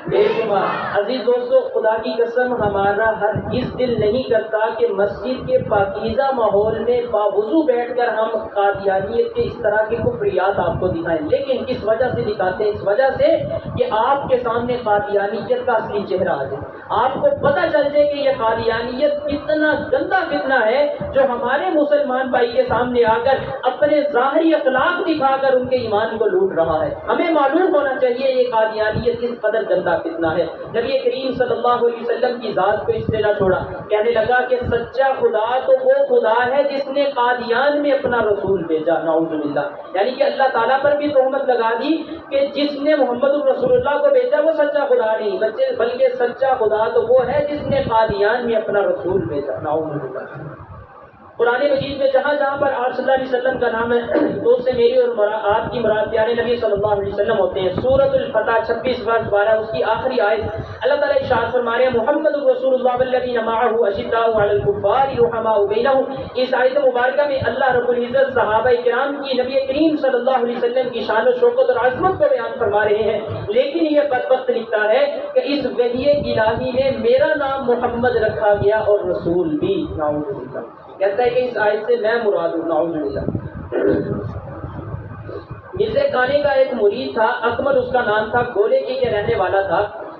اس اکمل نامی شخص نے مرزا کانے کی شان میں ایک غزل لکھی، اس کے غزل کے الفاظ یہ تھے، کہنے لگا محمد پھر اتر آئے ہیں ہم میں، مرزے کو کہہ رہا ہے محمد پھر اتر آئے ہیں ہم میں، اور آگے سے بڑھ کر ہیں اپنی شان میں، محمد دیکھنے ہو جس نے اکمل، غلام احمد کو دیکھے قادیان میں۔ نعوذ باللہ ثم نعوذ مرزے پہ لعنت، مرزے پہ لعنت۔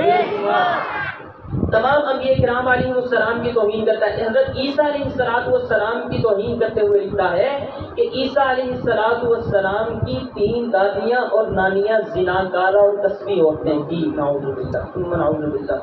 حضرت عیسیٰ علیہ السلام کی توہین کرتے ہوئے لکھتا ہے کہ آج کے دور کے اندر یورپ میں یہ جو شراب، زنا، جوا، یہ جتنی بھی برائیاں پائی جاتی ہیں، یہ اس وجہ سے ہے کہ یہ لوگ جس کو نبی مانتے ہیں یعنی عیسیٰ علیہ السلام کو، وہ ان تمام برائیوں کے اندر مبتلا تھے۔ نعوذ باللہ ثم نعوذ باللہ۔ حضرت مریم صدیقہ علیہ السلام کی توہین کرتے ہوئے لکھتا ہے اللہ رب العزت نے قرآن مجید میں پورے ایک رکوع میں اور بلکہ مختلف آیات میں مختلف جگہوں پر حضرت مریم صدیقہ علیہ السلام کی پاک دامنی کو بیان فرمایا، لیکن یہ بدبخت لکھتا ہے کہ مریم صدیقہ کا ایک یوسف نامی بندے کے ساتھ غلط تعلق تھا، جس کی وجہ سے عیسیٰ علیہ السلام پیدا ہوئے۔ نعوذ باللہ ثم نعوذ باللہ۔ صحابہ کرام کی توہین، تمام اہل بیت کی توہین کرتا ہے، قرآن پاک کی توہین۔ اچھا، یہ جو چیزیں میں نے آپ حضرات کو دکھائی نا، یہ جو کفریات میں جو آپ کو دکھا رہا ہوں، یہ دیوبندیوں کی کتابیں نہیں ہیں، بریلویوں کی نہیں ہیں، اہل حدیثوں کی نہیں ہیں، جماعت اسلامی لبیک والے کسی جماعت کی کتابیں نہیں ہیں، بلکہ یہ ان کتابوں سے آپ کو چیزیں دکھا رہا ہوں جو قادیانیوں کا قرآن ہے، یعنی کہ یہ قادیانیوں کے قرآن کے اندر یہ ساری باتیں لکھی ہوئی ہیں۔ یہ دیکھیں آپ کے سامنے ہے، یہ تذکرہ کتاب کی ساری باتیں جو آپ کے سامنے رکھی، تذکرہ کے نیچے لکھا ہوا ہے یعنی وحی مقدس سے میری اور آپ کی مراد قرآن مجید ہے، لیکن یہ قادیانی تذکرہ یعنی اس کو وحی مقدس کا درجہ دیتے ہیں، قرآن مجید کا درجہ دیتے ہیں، یعنی کہ قادیانیوں کے قرآن کے اندر نعوذ باللہ اس طرح کی ساری توہینات لکھی گئی ہیں۔ اور آگے قرآن مجید کے بارے میں کیا کہتا ہے کہ قرآن شریف خدا کی کتاب اور میرے منہ کی باتیں ہیں۔ نعوذ باللہ ثم نعوذ باللہ۔ احادیث مبارکہ کی توہین، جہاد کی حرمت کا اعلان، حرمین شریفین کی توہین، کلمہ طیبہ کی حقیقت، اس بات کو اچھے طریقے سے سمجھ لیجیے گا۔ یہ دیکھیں آپ حضرات کے سامنے لا الہ الا اللہ محمد رسول اللہ لکھا ہوا، المسجد المہدی لکھا ہوا ہے، یہ جو نماز پڑھ کے نکل رہے ہیں ان کے منہ پہ داڑھی بھی ہے، سر پہ ٹوپی بھی ہے، مسجد بنی ہوئی ہے۔ آپ حضرات اس کو دیکھ کر یقیناً یہ سمجھ رہے ہوں گے کہ یار یہ تو مسلمان ہے، مسلمان نماز پڑھ کے نکل رہے ہیں۔ کورس پڑھانے سے پہلے شروع میں اگر میں یہ تصویر آپ کے سامنے رکھتا اور آپ کو کہتا کہ یہ بندے کافر ہیں تو تسی سارے نے کہنا جی مولوی کا دماغ خراب ہو گیا، مولوی کی ہو گیا یا کافر کہہ رہے ہیں، مسیحوں نکلتے پہ تو مولوی کہہ رہے ہیں کافر۔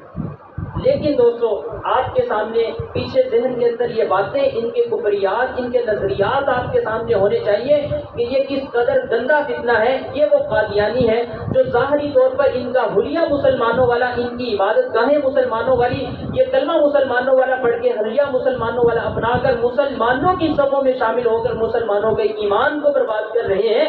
اس وجہ سے ہمیں یہ ضرورت پیش آتی ہے کہ ہم گلی محلوں کے اندر ایک جگہ پر چھوٹے سے چھوٹے گاؤں دیہات کے اندر جا کر ہم مسلمانوں کو ان کے اس فتنے سے آگاہ کریں، ہم مسلمانوں کو بتلائیں کہ یہ ہماری صفوں میں شامل ہو کر، ہماری صفوں میں کھڑے ہو کر ہمارے ایمان کو لوٹ رہے ہیں۔ عزیز دوستو، اس کی سینکڑوں کارگزاریاں ایسی ملتی ہیں کہ مسلمانیت کے روپ کے اندر شامل ہو کر، مسلمانوں والا روپ اپنا کر مسلمانوں کی صفوں میں شامل ہو کر مسلمانوں کا ایمان لوٹتے ہیں۔ دوستو ہمیں کوشش کرنی چاہیے اور ہمیں فکر کرنی چاہیے کہ ہم اپنی اولاد کی تربیت، ہم اپنی اولاد کی پرورش اس طرح سے کریں کہ ہماری اولاد اس گندے فتنے سے بچے اور ہمارا ایمان بھی اس گندے فتنے سے بچ جائے۔ تو کلمہ طیبہ کی حقیقت کے بارے میں سمجھ لیجئے کہ کلمہ طیبہ کی حقیقت کیا ہے۔ کہ قادیانیوں سے کسی نے پوچھا کہ بھئی اگر تم اس مرزے کانے بینگے کو اللہ کا نبی مانتے ہو تو پہلے جتنے بھی انبیاء کرام اس دنیا میں آئے تو ان تمام کا اپنا کلمہ ہوتا تھا، جیسے لا الہ الا اللہ ابراہیم خلیل اللہ، لا الہ الا اللہ موسیٰ کلیم اللہ، لا الہ الا اللہ عیسیٰ روح اللہ، لا الہ الا اللہ محمد رسول اللہ۔ تو ان سے پوچھا کہ اگر تم اس مرزے کو اللہ کا نبی مانتے ہو تو پھر اپنا کلمہ کیوں نہیں بناتے؟ تو یہ کہنے لگا کہ بھئی ہمیں نیا کلمہ بنانے کی ضرورت پیش نہیں آتی۔ کیوں؟ اس وجہ سے کہ ہمیں نیا کلمہ تو تب بناتے کہ جب اس محمد میں اور اس محمد میں کوئی فرق ہوتا۔ جب اس محمد میں اور اس محمد میں کوئی فرق ہی نہیں تو ہمیں نیا کلمہ بنانے کی ضرورت بھی نہیں. کہنے لگا کہ جب ہم لا الہ الا اللہ محمد الرسول اللہ پڑھتے ہیں تو اس محمد الرسول اللہ سے ہماری مراد مرزا قادیانی ہوتا ہے، نہ کہ رسول اللہ صلی اللہ علیہ وسلم. یہ آپ حضرات کے سامنے لکھا ہوا ہے، میں اپنی طرف سے بات نہیں کر رہا، یہ قادیانیوں کی کتابوں سے آپ حضرات کو دکھا رہا ہوں کہ یہ ہے قادیانیت کا کفر، یہ ہے قادیانیت کے ظاہری اخلاق. آپ حضرات سنتے رہتے ہوں گے کہ قادیانیوں کے اخلاق بڑے اچھے ہیں، بڑے اچھے ہیں، یہ ہیں ان کے اخلاق. آپ حضرات ان کی حقیقت کو اگر جاننا شروع کر دیں تو آپ کے راستے سے، آپ کی نظروں سے جب یہ گزرے گا تو آپ اس کو 100 گاڑیاں نکال کر ایک گاڑی گنو. جس قدر یہ گندا فتنہ، یہ گندا مذہب ہے جو ہماری صفوں میں شامل ہو کر ہمارے مسلمان کا ایمان لوٹ رہا ہے. اچھا، ہم تو ان کو کہتے ہیں، ہم آپ حضرات کو بھی درس دیتے ہیں، ہم گلی محلوں کے اندر، مسجدوں میں، اسکولوں میں جا کر یہ درس دیتے ہیں کہ ہم قادیانیوں کو بھائی کافر سمجھو، قادیانیوں کو کافر سمجھو. قادیانی ہمیں کیا سمجھتے ہیں؟ بھائی قادیانی مجھے اور آپ کو کافر سمجھتے ہیں. یہ قادیانیوں کی کتابوں کے اندر لکھا ہوا ہے کہ جو بندہ مرزا قادیانی کو اللہ کا نبی نہیں مانتا، وہ کہتا ہے کہ وہ صرف کافر نہیں بلکہ پکا ٹھکا کافر اور دین اسلام سے خارج ہے. تو قادیانیوں کے نزدیک میں اور آپ کافر ہیں. میں اکثر بیانات میں یہ بات کرتا ہوں کہ کتنے دکھ اور افسوس کی بات ہے کہ ہم اپنے پیارے نبی صلی اللہ علیہ وسلم کے ماننے والے ہیں، قرآن کو ماننے والے ہیں، اللہ کی ذات کو ماننے والے ہیں. ہمارے مسلمان بھائی ہمارے ساتھ آ کر بحث و مباحثہ کرتے ہیں، ہمارے ساتھ تان و تشریح کرتے ہیں، ہمیں پورا بھلا کہتے ہیں کہ بھائی تم قادیانیوں کو کافر کیوں کہتے ہیں؟ وہ تو کلمہ مسلمانوں ور کئی پڑھتے ہیں، نماز مسلمانوں کی پڑھتے ہیں، تسی انہوں نے کافر کیوں کہتے ہیں؟ ایویں تسی مولوی انہوں نے کافر کہتے ہیں پیچھے بیٹھ. لیکن دوسری طرف قادیانی جو کہ غلط ہیں وہ ہمیں جو ہے نا کیا کہہ رہے ہیں؟ کافی سمجھ رہے ہیں. وہ غلط ہونے کے باوجود ہمارا مسلمان جھگڑ رہا ہے کہ ان کو کافر نہ کہو، اور ہم حق پر سچ پر ہیں، وہ ہمیں کافر سمجھ رہے ہیں. ان کو کوئی بھی نہیں کہہ رہا کہ بھائی مسلمانوں کو کافر نہ سمجھو، انہیں کوئی بھی نہیں کہہ رہا اور ہمیں ہر کوئی آگے برا بھلا کہہ رہا ہے. یہ کتنے دکھ اور افسوس کی بات ہے. اور یہ اس وجہ سے ہے کہ ہمیں دین کے بنیادی مسائل کا علم نہیں، ہمیں دین کی جو اہم چیزیں ہیں ان کا علم نہیں ہے. تو بہرحال یہ آپ کو بتلانا مقصود ہے کہ قادیانی ہمیں کافی سمجھتے ہیں. اب یہاں پر بڑی اہم بات ہے، وقت بھی بہت کم ہے، میں مختصر انداز میں بیان کرتا ہوں کہ آپ حضرات سوچ رہے ہوں گے کہ آج سے پہلے کسی یہودی کے بارے میں، کسی عیسائی کے بارے میں، کسی پارسی کے بارے میں، کسی بدھ مت کے بارے میں ہمیں اس طرح کا لیکچر نہیں دیا گیا. مولوی صاحب قادیانیوں کے پیچھے کیوں پڑ گئے؟ تو ایک وجہ تو میں نے آپ حضرات کو 12 مرتبہ بتلا دی، چونکہ یہ مسلمانوں والا حلیہ اپنا کر مسلمانوں کی صفوں میں شامل ہو کر مسلمانوں کا ایمان لوٹ رہے ہیں. اس وجہ سے ان کی پہچان مشکل ہے. ان کی پہچان کروانے کے لیے ہمیں مختلف جگہوں پر یہ سارا کچھ بتلانا پڑتا ہے، جبکہ دیگر جو کافر ہیں وہ سب کے سب اپنی پہچان رکھتے ہیں. یہودی اپنے آپ کو یہودی کہیں گے، عیسائی اپنے آپ کو عیسائی کہیں گے، بدھ مت اپنے آپ کو بدھ مت کہیں گے، مجھے اور آپ کو مسلمان کہیں گے. لیکن قادیانی اپنے آپ کو مسلمان کہیں گے، مجھے اور آپ کو کافر کہیں گے. اب دیکھ لیجئے کہ کفر کی 3 قسمیں ہیں بنیادی طور پر. ایک ہے مطلق کافر، ایک ہے مرتد کافر، ایک ہے زندیق کافر. مطلق کافر اسے کہتے ہیں کہ جو ظاہر باطن سے اللہ تعالیٰ کا، رسول اللہ صلی اللہ علیہ وسلم کا منکر ہو، اپنے کفر کا اقرار کرتا ہو. جیسے یہودی ہے، عیسائی ہے، ہندو ہے، وہ اپنے مذہب کا اقرار کرتے ہیں، ایسوں کو کہا جاتا ہے مطلق کافر. ایسے شخص کے بارے میں حکم یہ ہے کہ ان کو اسلام کی دعوت دی جائے. اگر اسلام قبول کر لیتے ہیں تو ٹھیک، اگر اسلام نہیں قبول کرتے تو انہیں کہا جائے گا کہ بھئی پاکستان میں یا مسلمانوں کے ملک میں جزیہ اور ٹیکس دے کر زندگی گزارے. اگر جزیہ اور ٹیکس بھی نہیں دیتے تو پھر شریعت کا حکم یہ ان کے خلاف جہاد کیا جائے، ان کو قتل کیا جائے. دوسری کفر کی قسم ہے مرتد. مرتد وہ ہے کہ جو مسلمان ہو پھر مسلمان نیت کو چھوڑ کر کسی بھی کفر کے اندر داخل ہو جائے. اس کے لیے شریعت میں حکم یہ ہے کہ 3 دن کے لیے اس کو جیل میں قید کیا جائے، اس کے سوالات کے جوابات دیے جائیں. جوابات کو سن کر سمجھ جاتا ہے اسلام قبول کر لگتا ہے تو ٹھیک، اگر اسلام قبول نہیں کرتا تو اس کو قتل کیا جائے. تیسری قسم ہے زندیق. زندیق کہتے ہیں وہ لوگ جو اسلام کا دعویٰ کریں لیکن عقائد کفریہ رکھتے ہوں اور قرآن و حدیث کے نصوص میں تحریف کر کے انہیں اپنے عقائد کفریہ پر فٹ کرنے کی کوشش کرتے ہوں. ایسے لوگوں کو کیا کہا جاتا ہے؟ زندیق. تو زندیق ان تینوں قسموں سے بڑی قسم ہے. تو قادیانیت کا شمار کون سی قسم میں ہوتا ہے جی؟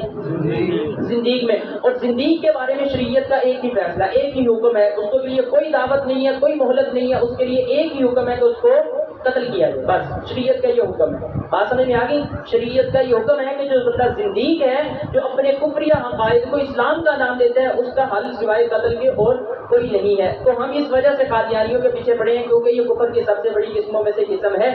تو ہم نے قادیانیوں کے ساتھ بائیکاٹ کرنا ہے رسول اللہ صلی اللہ علیہ وسلم کی محبت کی وجہ سے، رسول اللہ صلی اللہ علیہ وسلم کے ساتھ وفاداری کی وجہ سے، چونکہ یہ ہمارے پیارے نبی صلی اللہ علیہ وسلم کے دشمن ہیں، اللہ تعالیٰ کی ذات کے دشمن ہیں، صحابہ کرام کی، انبیاء کرام علیہ السلام کے دشمن ہیں، توہینات کرتے ہیں۔ انہی توہینات اور گستاخیوں کی وجہ سے تمام مکتبہ فکر کے علماء کرام نے، چاہے وہ علماء دیوبند ہوں، بریلوی ہوں، اہل حدیث ہوں، جماعت اسلامی والے ہوں، تبلیغی جماعت والے ہوں، تنظیم اسلامی والی ہوں، لبیک والے ہوں، تمام جماعتوں نے قادیانیوں کو ان کے کفری عقائد کی وجہ سے کافر قرار دیا۔ یہ چند علماء کرام کے فتاوی جات آپ کے سامنے، دارالعلوم دیوبند کا فتویٰ آپ کے سامنے ہے، علماء دیوبند کا، علماء بریلوی کا فتویٰ آپ کے سامنے ہے، اسی طرح علماء اہل حدیث کا فتویٰ آپ کے سامنے ہے۔ تو اس طرح مختلف فتاوی جات ہمارے پاس موجود ہیں۔ تو قادیانیت کا بائیکاٹ کرنا ضروری ہے یا نہیں؟ ضروری ہے۔ کس کی وجہ سے؟ پیارے نبی صلی اللہ علیہ وسلم کے ساتھ محبت اور وفاداری کی وجہ سے قادیانیوں کا بائیکاٹ کرنا ضروری ہے۔ تو جہاں پر قادیانیوں کی ذات کا بائیکاٹ کرنا ضروری ہے، وہیں پر قادیانیوں کی مصنوعات کا بائیکاٹ بھی ضروری ہے۔ قادیانیوں کی مصنوعات میں سر فہرست شیزان، یہ شیزان کی بوتل، جوس، اچار، جیم، کیچپ، چٹنی، مربا، جس چیز کے اوپر شیزان لکھا ہوا ہے یہ قادیانیوں کی کمپنی ہے۔ اسی طرح یہ آل پیور جوس ہے، ٹوسٹ جوس ہے، یہ بھی قادیانیوں کا ہے۔ اسی طرح یہ ذائقہ کی ہے، کنگ بناسپتی ہے، کوکنگ آئل ہے، راجہ سوپ صابن ہے، یہ درمیان میں لوگو لگا ہوا ہے پنجاب آئل ملز کا، یہ لوگو جس چیز کے اوپر لگا ہوگا وہ قادیانیوں کا ہے۔ اسی طرح یہ ایلا آئل ہے، اولیوا آئل ہے، یہ بھی قادیانیوں کا ہے، لیکن اوپر وہ مہر لازمی لگی ہوگی۔ اسی طرح ٹربو پلاسٹک کے برتن ہیں، ٹربو پلاسٹک کے برتن جس کے اوپر ٹربو کی مہر لگی ہوگی وہ قادیانیوں کے برتن ہیں۔ اسی طرح یہ بیٹا پائپ، وائرنگ کے لیے جو پائپ استعمال کیا جاتا ہے، بیٹا کمپنی کا پائپ، یہ قادیانیوں کا۔ مدد، حمید، دعاخانہ، یونیورسل کمپنی کا اسٹیبلائزر جو گھروں میں عموماً فریجوں کے اوپر پڑا ہوتا ہے، یہ قادیانیوں کا ہے۔ شاہ تاج شوگر مل، وہ منڈی بہاولدین والے، شاہ تاج شوگر مل کی چینی یہ قادیانیوں کی ہے۔ احمد میڈکس یہ قادیانیوں کا ہے۔ آپ کے اگر حافظ آباد میں چلے جائیں تو سبزی منڈی کے پاس اقبال کریانہ اسٹور والا ہے، وہ قادیانی ہے۔ وارا چوک میں شاہین فوٹو اسٹیٹ والے، وہ قادیانی ہے۔ آگے چٹھا چلے جائیں تو چوینٹا فرنیچر والے قادیانی ہیں۔ قاضی دعاخانے والا وہ قادیانی ہے۔ یہ مشہور ابھی تک ہمیں معلوم ہوئی ہیں، مزید ہم تحقیق کر رہے ہیں انشاءاللہ۔ جتنے بھی حافظ آباد کے اندر قرب و جوار میں قادیانی کاروبار جو کر رہے ہیں ان کی فہرست آپ کے سامنے انشاءاللہ بیان کریں۔ تو فی الحال یہ نظر میں ہے، تو ان کے ساتھ کسی بھی قسم کا معاملہ کرنے سے پرہیز کریں۔ شیطان کے حوالے سے دوستو دیکھیں، یقین کریں خدا کی قسم بڑا افسوس ہوتا ہے مولانا معاملہ اللہ صاحب، یقین کریں جب سے یہ محرم شروع ہوا ہے نا، میں دکانوں پہ گشت کرنے کے لیے جاتا ہوں حافظ آباد کے اندر، ایسے ساتھی کہ جنہوں نے شیطان کا بائیکاٹ کر دیا تھا ان کو بات سمجھا دی تھی کہ بھئی یہ ہمارے نبی کے دشمن اور گستاخ ہیں، انہوں نے بائیکاٹ کر دیا، لیکن جیسے ہی محرم شروع ہوا انہوں نے اپنی دکان کے اوپر 200، 250، 300 پیکٹ جو ہے نا منگوا لیے شیطان کے۔ میں ان کے پاس گیا، میں نے کہا یار آپ نے تو شیطان چھوڑ دی کہ آپ کو تو بات بھی سمجھ میں آتی ہے، تو یہ کیا مسئلہ ہے؟ کہنے لگا کہ یار لوگوں کی ڈیمانڈ بہت ہے، اس کا ٹیسٹ بہت اچھا ہے، یہ سیزن ہے محرم کا مہینہ اور ربیع الاول کا مہینہ، کہتا ہے کہ یہ سیزن ہے ہمارا، یہ 4-5 دن کے اندر ہماری دیہڑی سیدھی ہو جائے گی۔ اور میں نے کہا یار خدا کا خوف کرو، ہم کیسے مسلمان ہیں، ہم کیسے اپنے نبی کے امتی ہیں کہ صرف پیسے کی لالچ میں ہم نے اپنے نبی کے ساتھ بے وفائی کر دی؟ جو نبی ہمارے لیے اپنے 63 سالہ زندگی گزار کے، جو ہمارے لیے تکالیف اور مشقتیں برداشت کر کے، اس ذات کو آج ہم یہ صلہ دے رہے ہیں، ان کی مشقتوں کا آج ہم یہ صلہ دے رہے ہیں۔ تو عزیز دوستو، مجھے یہ بھی معلوم ہوا، چونکہ حافظ آباد میں گشت کرتا رہتا ہوں، مجھے معلوم ہوا کہ بنی کے تارڑ کے اندر شیطان بہت زیادہ استعمال کی جا رہی ہے۔ تو عزیز دوستو، یہ شیطان جو ختم ہوگی، اس کا جو بائیکاٹ ہوگا یہ میرے اور آپ کے ساتھ ہوگا نا۔ اگر ہم میں سے ہر شخص یہ ارادہ کر کے نیت کر کے جائے کہ نہ میں شیطان خود پیوں گا نہ کسی کو پینے دوں گا، تو اگر سب حضرات یہ کوشش کرنے لگ جائیں تو کتنے حضرات بیٹھے ہیں، تو کیا ان کو فرق نہیں پڑے گا؟ فرق پڑے گا یار دوستو۔ آپ حضرات یہ ارادہ کر کے جائیں، میرے لیے نہیں، میری جماعت کے لیے نہیں، مولانا امان اللہ صاحب کے لیے نہیں، مولانا سعید صاحب کے لیے نہیں، پیارے نبی صلی اللہ علیہ وسلم کے ساتھ وفاداری کے خاطر قادیانیت کی ذات کا بھی بائیکاٹ کرے اور قادیانیت کی مصنوعات کا بھی بائیکاٹ کرے۔ ہمارے لاہور کے اندر ایک عورت تھی، بڑی ملٹی نیشنل کمپنی میں جاب کیا کرتی تھی، مہینے کے بعد ان کی میٹنگ ہوئی، میٹنگ کے اختتام پر سب کے سامنے شیطان کے جوس لا کر رکھ دیے۔ جس طرح آج آپ حضرات نے سنا کہ یہ قادیانیوں کی کمپنی ہے اور قادیانی ہمارے نبی کے دشمن اور گستاخ ہیں، اس عورت نے سنا ہوا تھا یہ قادیانیوں کی کمپنی ہے، کہنے لگی کہ میرے ذہن میں یہ بات آئی کہ میں کھڑی ہو کر یہاں پر سب کو کہوں کہ بھئی ہمارے نبی کے دشمن ہیں، اس لیے شیطان استعمال نہ کی جائے۔ کہنے لگی میرے ذہن میں بات آتی تھی کہ یار میں عورت ہوں، یہ سب مرد بیٹھے ہوئے ہیں، مردوں میں ایک عورت کھڑی ہو کر بات کرے تو بڑا عجیب سا فیل ہوتا ہے۔ کہنے لگی کہ میرے ذہن میں آیا، پھر میں بیٹھ گئی، پھر سوچا نہیں بات کرنی چاہیے، پھر کہا نہیں کرنی چاہیے۔ کہتے ہیں اسی طرح میرے ذہن کے اندر نا خیالات آتے جاتے، لیکن کہنے لگی کہ میں نے ہمت کر کے کھڑی ہو کے بات کی، ان سب کو سمجھایا کہ یہ قادیانیوں کی ہے اور ہمیں اس کا بائیکاٹ کرنا ہے، اور ابھی ان سے بائیکاٹ کرنا ہے، نہ میں یہ خود پیوں گی نہ تم میں سے کسی کو پینے دوں گی، کسی نے نہیں پی۔ کہتی ہے کہ سب نے شیطان کے جوس پھینکتی ہے۔ کہتی ہے جب میں رات کو گھر گئی تو میرے وقت جاگ گئی، پیارے نبی صلی اللہ علیہ وسلم کی خواب میں زیارت ہوئی، رسول اللہ صلی اللہ علیہ وسلم نے ارشاد فرمایا کہ میری بیٹی آج تو نے میری عزت کی حفاظت کی ہے، کل قیامت کے دن میں تیری حفاظت کروں۔ خدا کی قسم یہ کوئی کتابوں سے یا تاریخ سے لکھی بڑی بات نہیں ہے، اس عورت نے یہ خود ہمیں کارگزاری سنائی۔ دوستو شیطان کے بائیکاٹ کے اوپر ہمیں اپنے اللہ کی اور ہمیں پیارے نبی صلی اللہ علیہ وسلم کی اتنی کبھی نسبت نصیب ہو جائے تو دوستو یہ کوئی سودا مہنگا ہے یار، یہ کتنا سستا سودا ہے۔ تو دوستو آج سارے ساتھی اللہ رب العزت کی ذات سے اللہ کے گھر کے اندر بیٹھ کر یہ وعدہ کر کے جائیں کہ آج کے بعد آخری سانس تک نہ ہی ہم قادیانیوں کے ساتھ کسی قسم کا تعلق رکھیں گے، بول چال رکھیں گے، اور نہ ہی ہم قادیانیوں کی مصنوعات کو استعمال کریں گے۔ سارے ساتھی ارادہ کرتے ہیں جی، ہاتھ اٹھا کر ایک دفعہ ارادہ کر لیجیے۔ ہم اللہ رب العزت کو گواہ بنا کر کہہ رہے ہیں کہ ہم انشاءاللہ آج کے بعد نہ ہی قادیانیوں کے ساتھ میل جول اٹھک بیٹھک رکھیں گے اور نہ ہی ہم قادیانیوں کی چیزوں کو استعمال کریں گے۔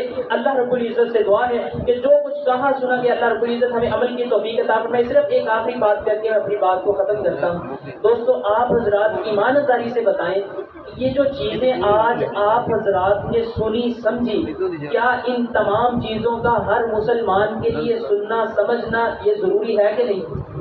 ضروری ہے کہ نہیں؟ تو کون کون ساتھی جو ہے نا اپنا حصہ ڈالے گا اپنے دوسرے مسلمان بھائیوں تک پہنچانے کے لیے؟ سارے ڈالیں گے نا حصہ؟ جزاک اللہ۔ آپ حضرات جس فیلڈ کے اندر ہیں، کوئی ٹیچر بیٹھا ہوا ہے، کوئی ڈاکٹر بیٹھا ہوا ہے، کوئی انجینئر بیٹھا ہوا ہے، کوئی ملازم بیٹھا ہوا ہے، سارے ساتھی اپنی اپنی فیلڈ کے اندر رہ کر ختم نبوت کا دوستوں کام کریں، اپنی آخرت کو بڑھانے کے لیے، اپنی قبر کو ٹھنڈا کرنے کے لیے، اپنے نبی کے ساتھ محبت اور وفاداری کرنے کے لیے ہر ساتھی اپنی اپنے شعبے اور فیلڈ کے اندر رہتے ہوئے کام کرے۔ اگر کوئی ساتھی یہ کورس رکھوانا چاہتا ہے، مولانا امان اللہ صاحب ہمارے سرپرست ہیں، مولانا سعید صاحب آپ کے سامنے ہیں، ان سے آپ رابطہ کریں، آپ حضرات ان کو بتائیں کہ جی ہم فلانی جگہ پر کورس کروانا چاہ رہے ہیں، خدا کی قسم ہم اپنے خرچے پہ آئیں گے، اپنے خرچے پہ واپس جائیں گے، کھانا بھی نہیں کھائیں گے۔ یہ آپ کو اگر 2 بندے آپ نے کہا کہ 2 بندوں کو کورس پڑھانا ہے تو یہ 2 بندوں کو کورس پڑھانے کے لیے ہم آپ کی خدمت میں حاضر ہوں گے۔ بات سمجھ میں آ گئی؟ سارے ساتھی اس کی ارادہ اور کوشش کریں گے، ارادہ ابھی سے کر لیا اور کوشش بھی کریں گے انشاءاللہ۔ جزاک اللہ، اللہ تعالیٰ آپ